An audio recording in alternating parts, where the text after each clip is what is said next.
Welcome to this series of introductory lessons related to the time value of money. My name is Brent Pritchard. I teach college finance courses, and I'm here to help you grasp this all-important concept.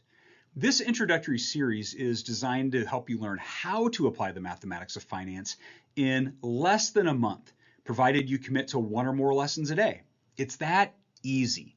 Acquiring the hard skill that is the mathematics of finance does not need to be hard. I hope you enjoy this fun new take on this age-old concept. And after you've done that, please consider telling your friends about this channel, TVM Rules, and the book, Would Your Boomerang Return, also known as the Boomerang Book that made it possible.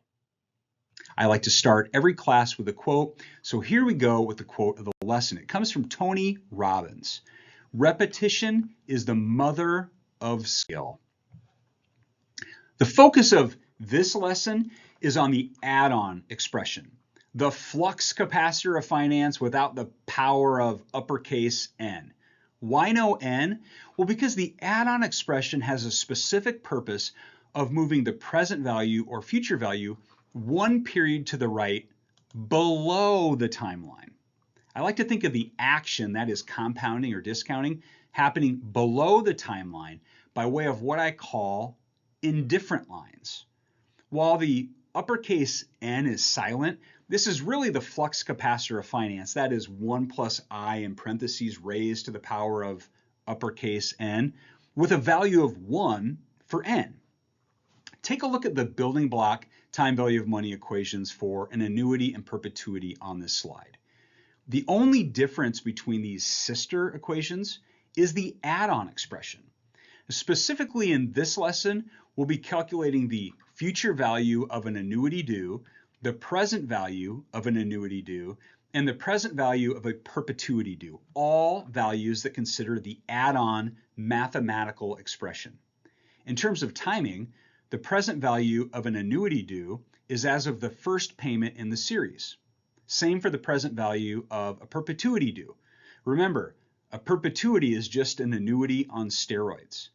The timing of the future value of an annuity due is as of one period after the last payment in the series. Here's the first in a set of real-world situations we'll be analyzing in this lesson. If you watched lesson 10, you may recognize a storyline which has changed just a little bit. So let's draw the TVM wallet. Remember, the TVM wallet is meant to be used in conjunction with your financial calculator. And I'm actually going to draw two TVM wallets. We're going to start with the one up top, but we've got an intermediate step here. I'm going to write in the 5 primary time value of money variables in the building block time value of money equations, the keys on your financial calculator that you're going to be using more often than not.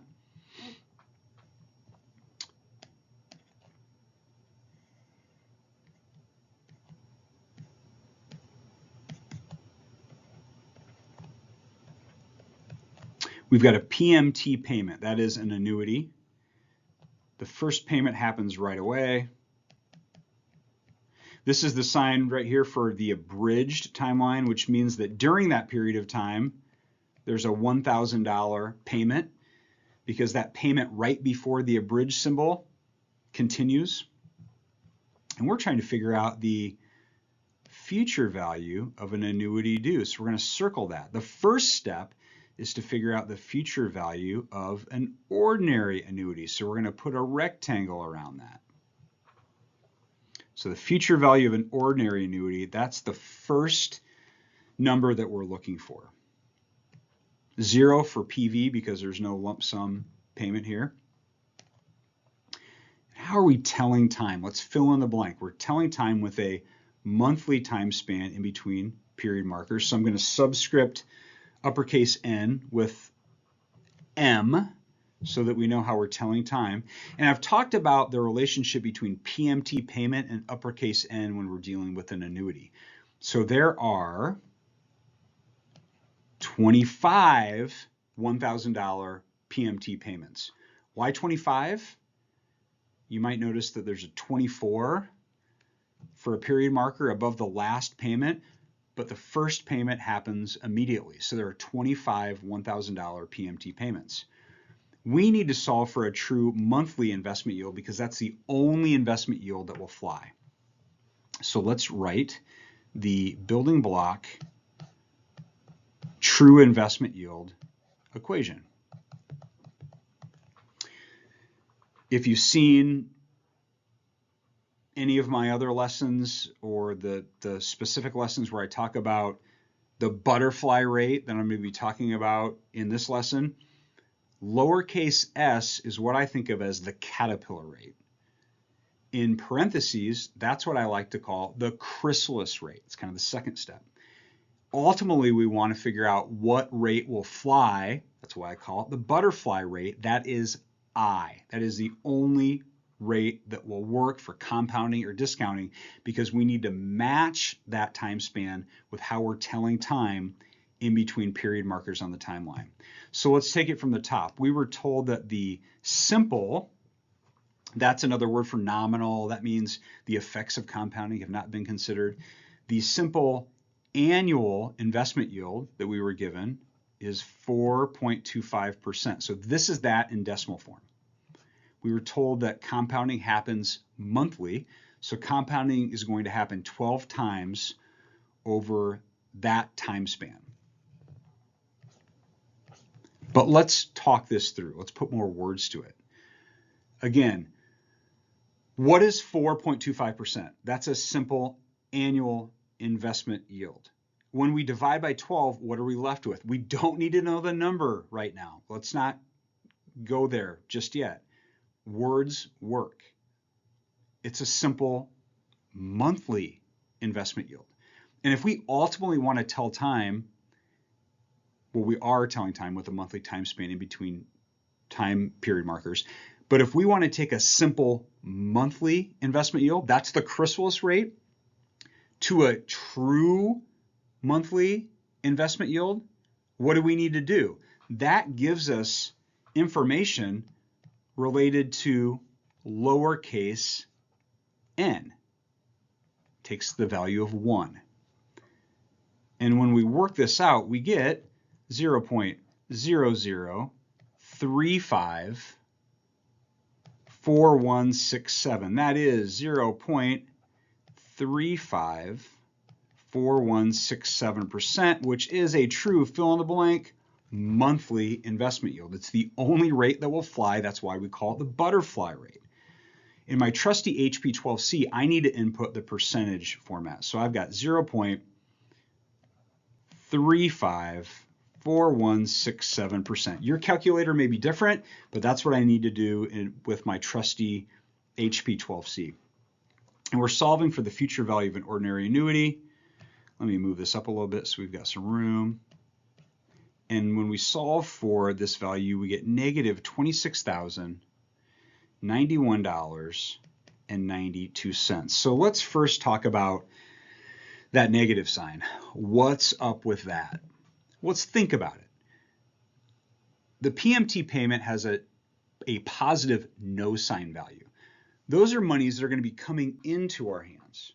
And then the expectation is that we're going to be able to invest those monies and earn a return on investment, that's what the true investment yield is, of 0.354167%. So at the end of the 24th month, it's expected that we'll have $26,091.92, not in our hands, but in a bank account or in an investment account.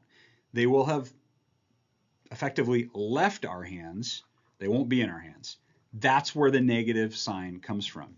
So let's move on to the second TVM wallet, because what we need to do now is we need to take, this obviously is not drawn to scale. We're zooming in a little bit here. We need to take this $26,091.92. We need to take this and we need to figure out, we need to snowball it. We need to figure out the future value in this case, of an annuity due. Remember I said I like to think of the action, the compounding or discounting, compounding in this case, happening below the timeline by way of what I call indifferent lines. Remember, that's the one word I think of when I think of the time value of money, indifferent. We use indifferent is our mnemonic, it's our audible aid, it's what flows through the TVM rules. Times 1 plus I, that is our add-on expression, the focus of this lesson. So let's complete the TVM wallet by putting in the 5 primary time value of money variables or keys on the financial calculator. And there are a couple of things we need to talk about here.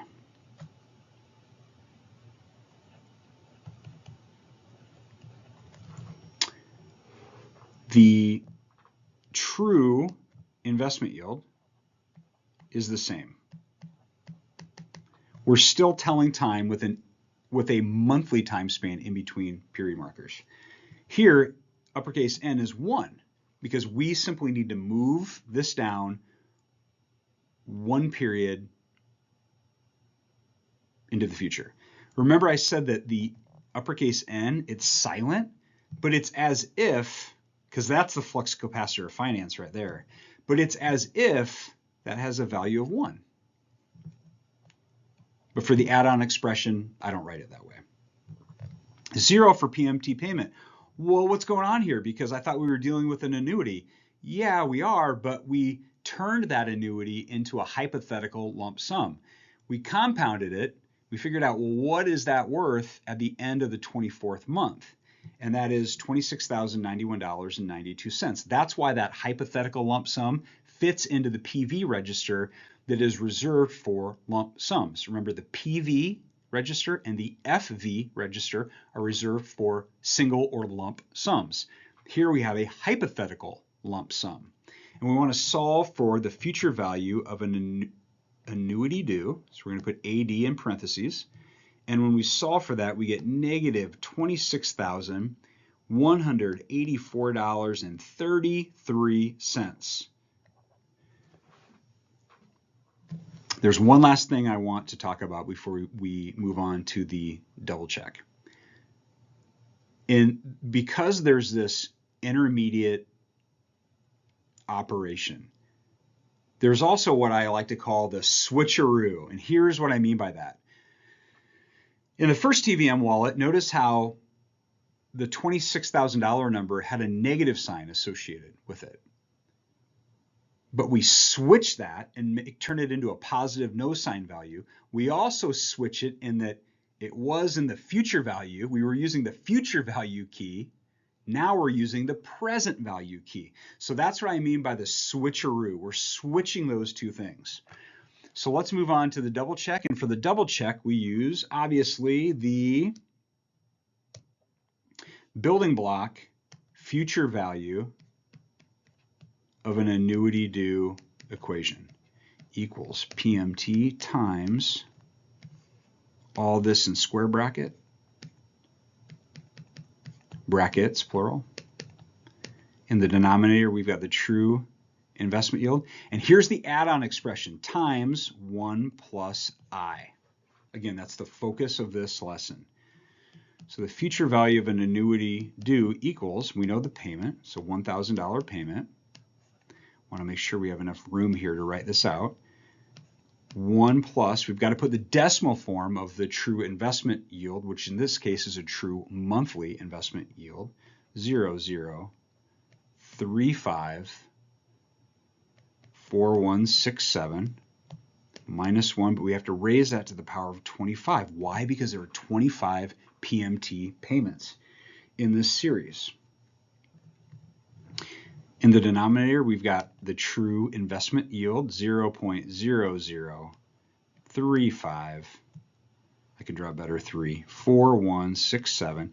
And out here with the add-on expression, we have times 1 plus 0.0354167.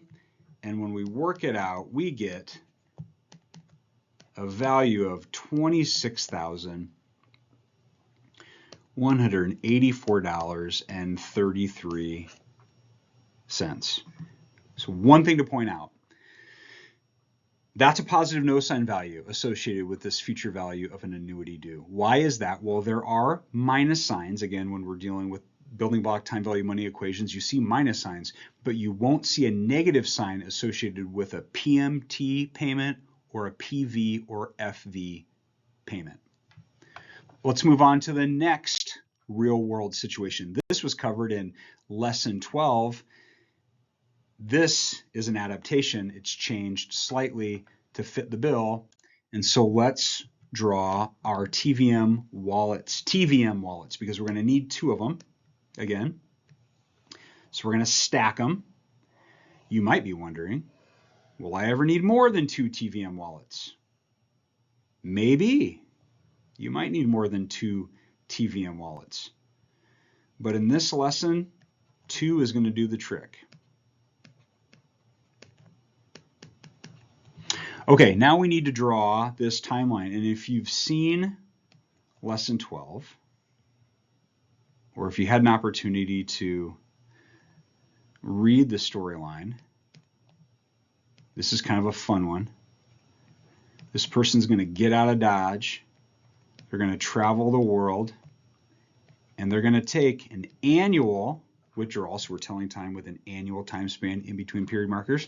They're going to take the first of 15 annual withdrawals starting a year from now. So we're telling time with an annual time span in between period markers. There are 15 $96,000 payments. That's a relationship I'm talking about between PMT payment and uppercase N. And the first thing that we want to do is we want to solve for the present value of an ordinary annuity. So I'm going to put a rectangle around that because we ultimately want to solve for the present value of an annuity due. So I'm going to circle that. 0 for FE because there's no single payment in the future. And when we solve for, let's put OA in parentheses to keep things straight. When we solve for the present value of an ordinary annuity, we get negative $813,742.74. Oh, but you know I skipped a step. I'm getting ahead of myself. Let's back it up. We needed to solve for the true investment yield. I got ahead of myself. Sometimes that happens. So let's just talk through the 3-1-2 warm-up routine. And this deals with the TVM rules. 1, 2, 3, time value of money. We start with how we're counting money, $96,000. But what is it? It's an annuity. Okay, so we've counted our money. How are we telling time? Well, how often are distributions going to be taken? Annually. Okay, we're telling time with an annual time span in between period markers. We're being told how to tell time. We don't have flexibility in this example. And so now we can read and write I, the true investment yield that I already told you is 8.16%, but if you watched lesson 12, you probably remember that or you knew that already, but let's work it out. Let's take it from the top.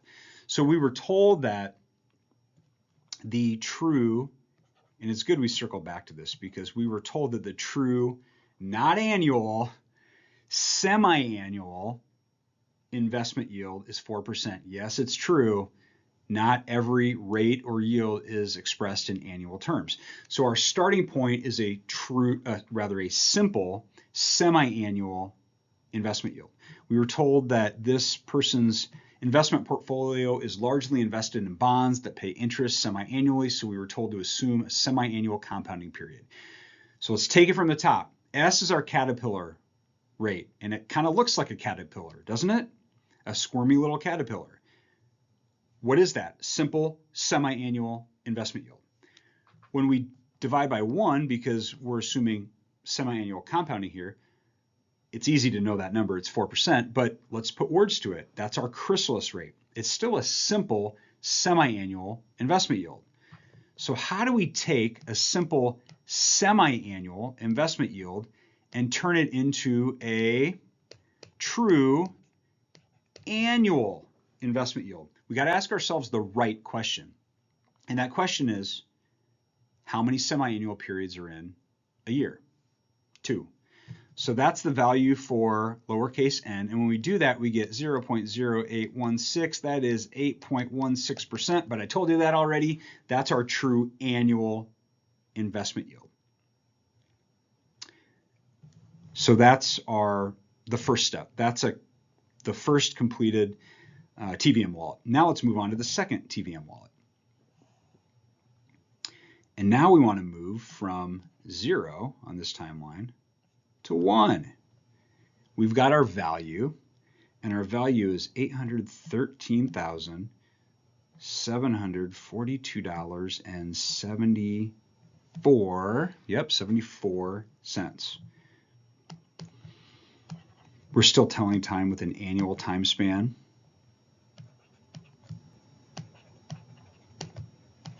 There's no PMT payment. Whoa, what's going on with that? There's no PMT payment. No, because we've discounted all those monies into a hypothetical lump sum. And here,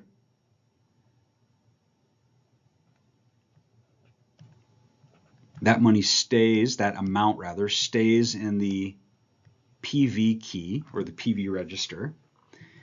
And we're trying to figure out, oh, this is good because I can show you the relationship between the silent uppercase N. We're trying to figure out what's the present value of an annuity due. The true investment yield is the same, 8.16%. And remember I said that it's as if this flux capacitor of finance, as I like to call it, is silent with respect to a value for uppercase N. Well, look what we have in the second window of the TVM wallet, a value of 1 for N. So it's as if that's the value. But we get to the same place by just not putting it there, because we're moving this value 1 period below the timeline by way of what I call the indifferent lines. Again, that's the one word I think about when I think about the time value of money, indifferent. And so let's solve for the future value in this case, but you want to see what's kind of cool? The future value of an annuity. Actually, we're solving for the future value, which is, in this case, the present value of an annuity due. So I'm going to change the color slightly, because why not? We'll make it blue, green. Here it's as if this is, we're going to round this out. See that right there? It's as if we're solving for the present value of an annuity due. And so we've rounded out the F because we can. And when we solve for future value, we're solving for the present value of an annuity due, and we get $880,144.15. So there we go. That's how we do it. Now, this is what I call the two-step operation. Because notice how the $813,000 number, rounded, is still in the, we're still using the PV key, the present value key on our financial calculators. So this is what I call the two-step, because we haven't switched it from a PV to an FV, for example. Okay, let's double check it. Let's double check our math. And we want to double check the present value of an annuity due. That's the equation that we're using, times PMT. 1 plus the true investment yield, that's I, raised to the power of uppercase N, And then we've got the same thing in the denominator times the true investment yield. Here's the add-on expression. Get ready. Times 1 plus I. So the present value of an annuity due equals $96,000. That's the annual payment times, in parentheses, 1 plus, I got to input we have to input or write the decimal form of the true investment yield. See, that's just a catch-all term, because here we're dealing with a true annual investment yield, but it's a true investment yield.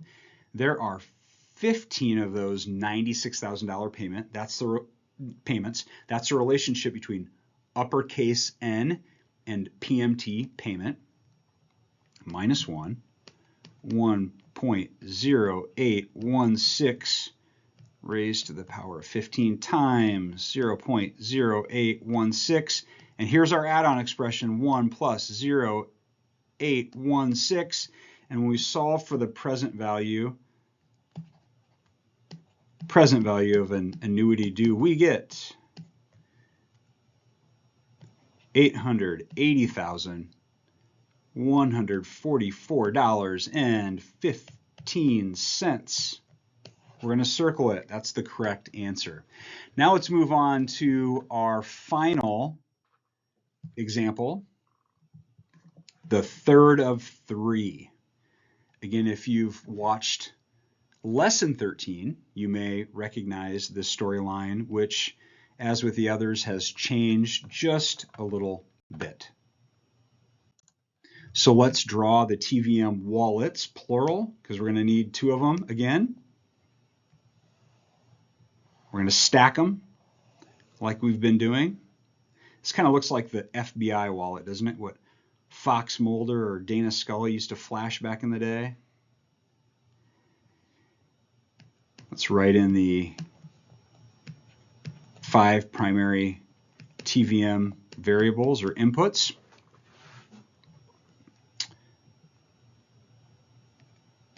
I want to leave some room here. And this is the endowment example.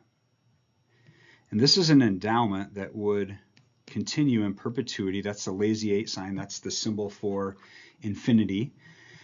And this endowment that would go to fund higher educational opportunities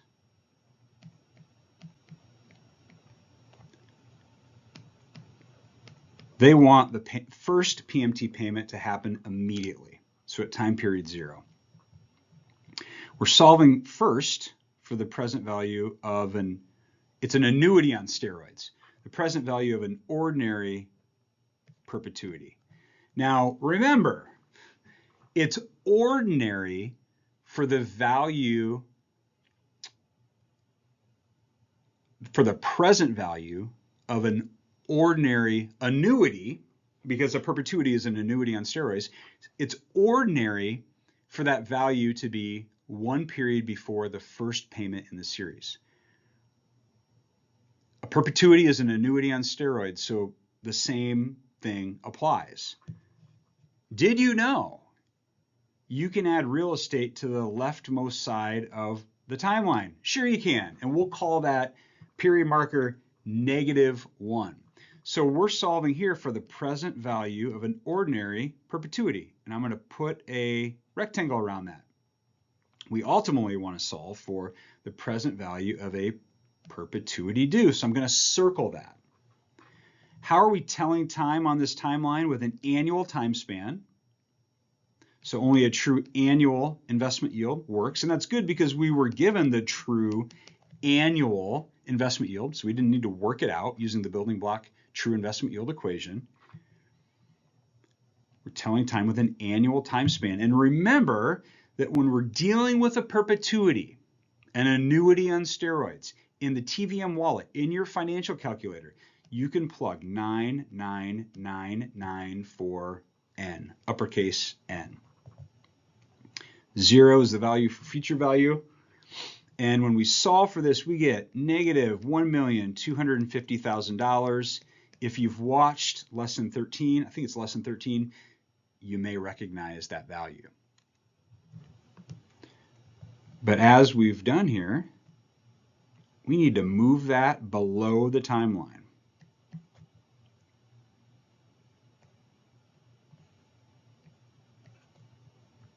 How do we take this value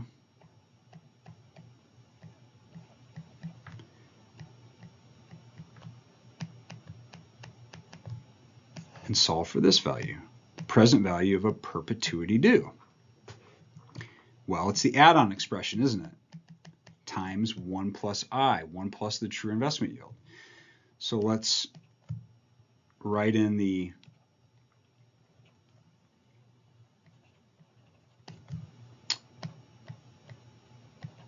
five primary TVM variables or inputs. How we're telling time between period markers hasn't changed. We're still using a 4% true annual investment yield. There's no PMT payment because we've determined the hypothetical lump sum already. That's what we did in the first TVM wallet. And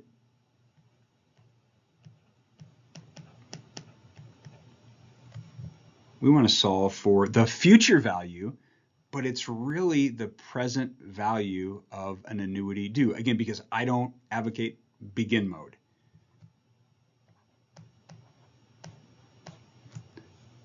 And if we wanted to, let's use purple this time, it's as if we're rounding out this F and turning it into a P. Because when we press FV on our financial calculator, doing it this way, you get the present value of a perpetuity due.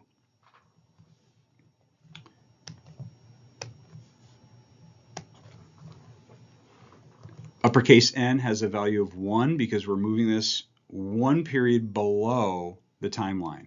And when we solve for the present value of a perpetuity, I'm sorry, I wrote that the wrong way. The present value of a perpetuity due, PD. And when we press the FV key in our financial calculator, we get negative $1.3 million. So your friend would need to bring $1.3 million to the table to be deposited into an investment account to fund in perpetuity a $50,000 distribution for higher educational opportunities. So that's what that looks like. Let's double check this with math. We're almost done. The present value of a perpetuity due equation, an annuity on steroids.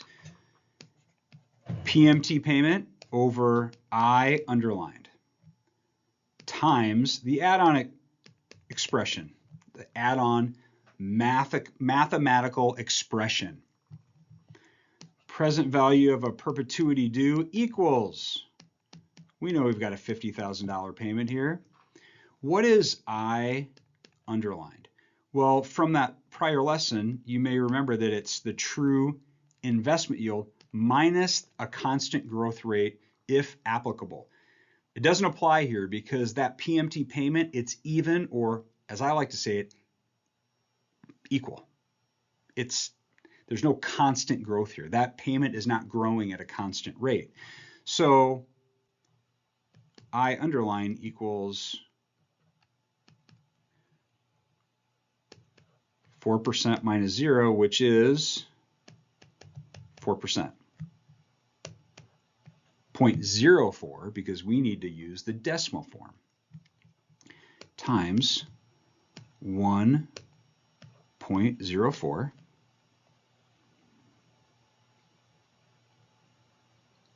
And notice how the add-on expression does not have an underlined I.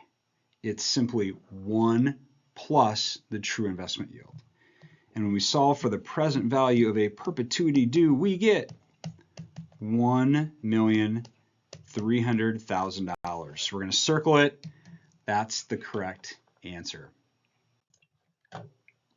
So that's a wrap. If you like what you learned in this lesson, please consider telling your friends about this channel, TVM Rules, and the book that made it possible. Repetition is key. In the book, Would Your Boomerang Return, you'll find 23 real-world time value of money questions and answers, and space to draw your own TVM wallets, double-check your work, and ultimately find confidence through repetition. Since memorization is for the birds. If you haven't purchased your copy yet, all the important information on this all-important topic is gift-wrapped within the cover of Would Your Boomerang Return. Until next time, enjoy the gift that is the present.